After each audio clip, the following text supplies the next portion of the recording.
میں تمام جانور بھی شامل تھے.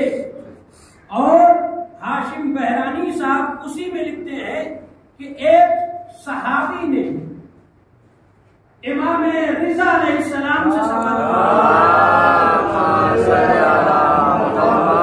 کیا، جو کشتی میں لوگ سوار ہوئے، جو لوگ سوار نہیں ہوئے وہ ہلاک ہو گئے، مر گئے، لیکن کیسے ممکن ہے کہ اللہ جو عادل ہے اس نے بے گناہ لوگوں کو بھی مار دیا؟ امام نے کہا کیا پوچھنا چاہتے ہو؟ اس نے کہا کہ جب طوفان آیا، عذاب آیا جناب نوح کے زمانے میں، تو اس میں بہت سے بے گناہ معصوم چھوٹے بچے بھی تھے جو اس عذاب کا شکار ہوئے. تو بچوں نے تو کوئی غلطی نہیں کی تھی، بڑوں نے غلطی کی تھی، تو عذاب بچوں کے اوپر کیوں آیا؟ تو وہاں پر امام نے فرمایا تمہیں معلوم نہیں ہے، اس وقت کوئی بچہ اس قوم میں موجود تھا ہی نہیں. کہا کیسے موجود نہیں تھا؟ آپ دیکھیں اہل بیت نے دفاع کیا ہے، آن اللہ کے عدل کی حفاظت کی ہے، وگرنہ اگر اہل بیت نہ ہوتے تو کون بتاتا کہ کیا ہوا اور کیا نہیں ہوا. امام فرماتے ہیں کہ اس وقت کوئی بچہ موجود نہیں تھا کہ جو اس پانی کے عذاب میں مبتلا ہو جاتا. جب سائل نے پوچھا کیوں مولا، تو کہا امام نے فرمایا کہ اللہ نے عذاب سے 40 سال پہلے ہی تمام ارحام کو اور تمام اسلاف کو، یعنی باپ کے سلبوں کو اور ماں کے ارحام پر پابندی لگا دی تھی، اور اللہ نے ایسا اہتمام کر دیا تھا کہ 40 سال تک کوئی بچہ ہی نہیں ہوا. یہ ہے قرآن کے حقائق. اگر انسان اس میں وارد ہوتا ہے تو وہ ہر نایاب اسے قرآن عطا کرتا ہے. اب دیکھیے سب جو ہے ڈوبنے لگے، اور شجر ڈوبے، حجر ڈوبے، کافرین ڈوبنے لگے. جناب نوح نے دیکھا، جناب نوح نے بھی کشتی بنایا اور لوگوں کو بلایا تاکہ آؤ ادھر ہم تمہیں حیات عطا کر دیں. اور امام حسین نے بھی کشتی بنایا. حسین کے حیات عطا کرنے میں، حسین اور حیات، حسین کے حیات عطا کرنے میں اور جناب نوح کی حیات عطا کرنے میں فرق کیا ہے؟ کہ حسین کی کشتی میں اور نوح کی کشتی میں، توجہ فرمائے گا سرکار، بھائی توجہ کیجیے گا، صلوات پڑھیں محمد والے. تاکہ نوح کی کشتی میں اور حسین کی کشتی میں ایک بنیادی فرق یہ ہے کہ نوح کی کشتی کو چلنے کے لیے پانی کی ضرورت ہوگی، یعنی نوح کی کشتی اس وقت حیات عطا کرے گی جب پانی ہوگا، لیکن حسین نے جو فرش اعضا کی کشتی بنائی ہے اسے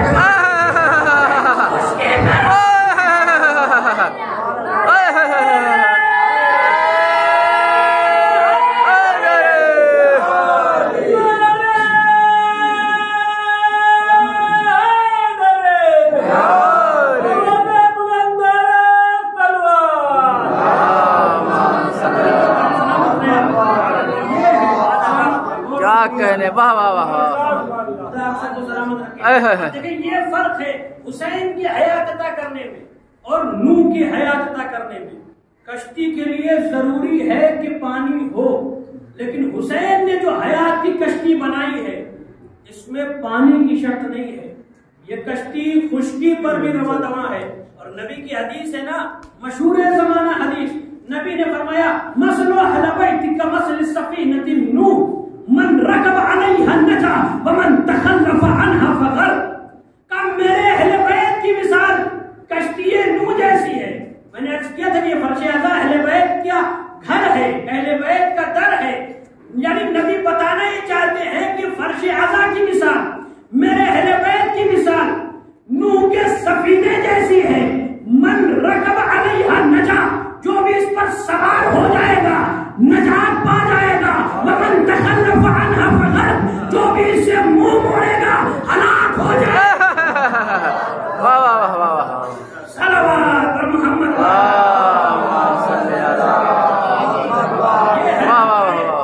کیا کہہ رہے حدیث سے حیات دیتے ہیں. یہ باتیں ایسی ہیں جو چھپی ہوئی نہیں ہیں، چھپی ہوئی ہیں. اور یہ جو حدیث میں نے آپ کے سامنے پیش کی یہ حدیث حدیث سفینہ کے نام سے مشہور ہے، اور جس کو انہوں نے میر حامد حسین ہندی صاحب نے ابقات الانوار میں لکھا، اور بڑی مشہور زمانہ حدیث ہے۔ طرفین نے لکھا، شیعہ سنی سب مانتے ہیں کہ نبی نے فرمایا کہ میرے اہل بیت کی مثال سفینہ نوح جیسی ہے، جو بھی اس پر سوار ہو جائے گا نجات پا جائے گا، اور جو اس سے منہ موڑے گا غرق ہو جائے گا۔ اب کہاں ہے فرش عزا کے علاوہ کہیں آپ کو در نہیں ملے گا کہ جہاں پر انسان سوار ہو جائے تو نجات پا جائے اور منہ موڑ لے تو ہلاک ہو جائے۔ صلوات پڑھے محمد والے۔ ایک سے میرے ساتھ جڑے رہیے گا، چند باتیں کرنی ہے، اس کے بعد پھر مسائل کی طرف چلا جاؤں گا۔ اب جناب نوح نے جب دیکھا کہ سب ڈوب رہے ہیں، غرق ہو رہے ہیں، شجر ڈوبے، حجر ڈوبے، سب ڈوب رہے ہیں، اور جناب نوح نے کہا کہ جو بھی سوار ہو جائے گا میری کشتی پر حیات پا جائے گا۔ جناب نوح نے دیکھا کہ جناب نوح کا بیٹا بھی ڈوب رہا ہے، غرق ہو رہا ہے۔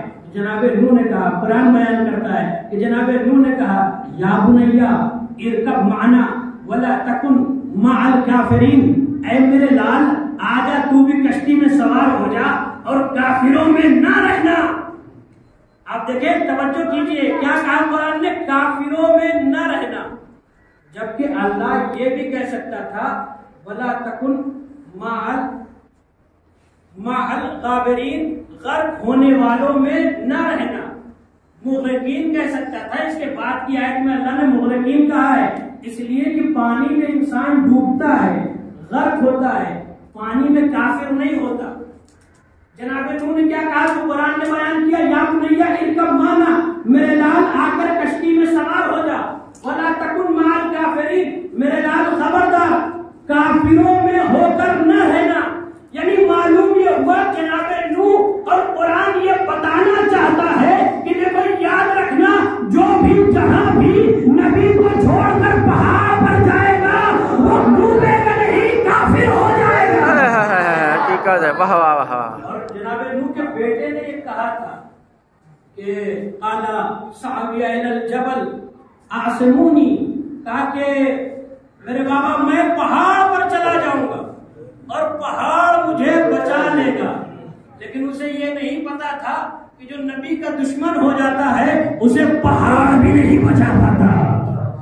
اور نتیجہ کیا ہوا کہ پانی بڑھتا رہا، پانی بڑھتا رہا، اور یہ پہاڑ کی بلندی پر جاتا رہا، جاتا رہا، جاتا رہا۔ جب پہاڑ کی بلندی پر پہنچ گیا، یہاں تک کہ پہلے یہ ڈوبتا پہاڑ ڈوبا۔ توجہ کیجیے گا اس نقطے پر، کہا کہ پہلے بیٹا نوح کا ڈوبتا، اس سے پہلے پہاڑ ڈوب گیا۔ قرآن نے بتا دیا کہ دیکھو اگر کافروں کا کوئی ساتھ بھی دے دے گا تو پہلے ہم اسے ڈبائیں۔ واہ واہ واہ واہ واہ واہ واہ واہ واہ، کیا کہنے، واہ واہ واہ واہ واہ واہ۔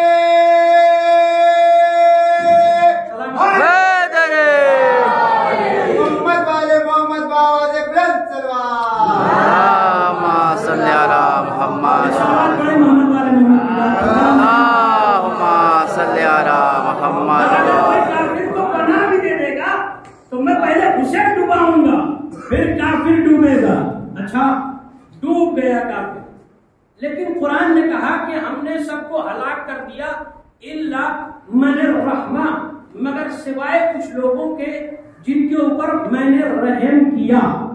یعنی اس عذاب میں کچھ ایسے بھی تھے جن کے اوپر اللہ نے رحم کیا۔ قرآن پڑھ رہا ہوں، حدیث نہیں، روایت نہیں۔ کہا کہ کچھ ایسے بھی تھے جن کے اوپر اللہ نے رحم کیا۔ کون تھا کہ جس کے اوپر اللہ نے رحم کیا؟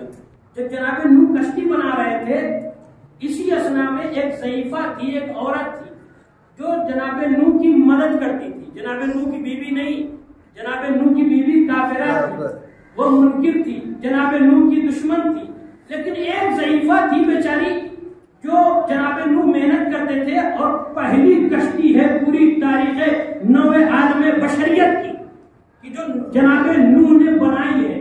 اس سے پہلے کسی نے کشتی نہیں بنائی تھی، اور جناب نوح ایک عزادار تھے، امام حسین کے عزادار تھے۔ جناب نوح کا اصل نام عبد الغفار تھا، نوح بنا ہے نوحہ پڑھنے سے، جناب نوح اتنا نوحہ پڑھتے تھے کہ انہیں نوح کہہ دیا گیا. صلوات پڑھے محمد والے محمد. کیا ہوا کہ وہ ضعیفہ لا کر جناب نوح کو کھانا دیا کرتی تھی، پانی دیا کرتی تھی، مدد کیا کرتی تھی، اور جناب نوح نے اتنی بڑی کشتی بنائی